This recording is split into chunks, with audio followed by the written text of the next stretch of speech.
U.S. stocks were range-bound after Tuesday's rally. In midweek trade, both equity averages and oil traded on both sides of flat. Let's take a closer look at the markets with your Modern Wall Street closing bell report.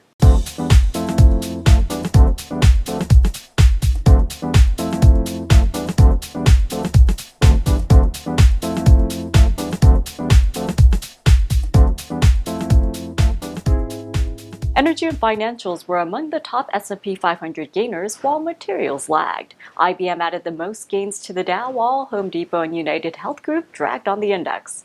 In energy, crude oil prices settled up by 0.7% at $34.66 a barrel.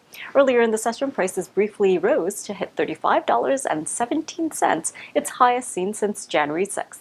Meanwhile, U.S. stocks came off session lows to try for some gains. And in economic data, the ADP employment report showed U.S. private employers added more than expected positions of 214,000 jobs in February. And San Francisco Fed President John Williams said in a Reuters report that raising rates gradually is the right strategy. The U.S. economy still needs some accommodation, according to Williams. And the Fed's Beige Book showed that economic activity increased in most regions of the country. Consumer spending rose in most districts as well.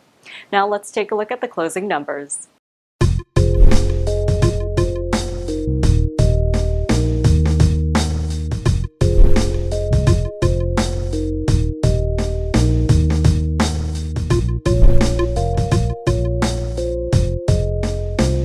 And in company news, Monsanto lost over 7% after the company slashed its full-year profit outlook. The company cited a deteriorating macro environment.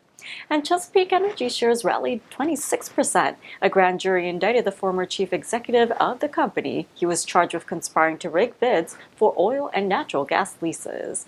Interestingly enough, Aubrey McClendon died in a single car crash Wednesday at the age of 56 in Oklahoma City.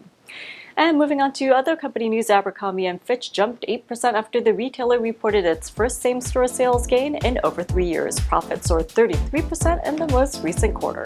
Now, there are only 2 more sessions until the weekend, so hang in there and take a breather. Have a good evening.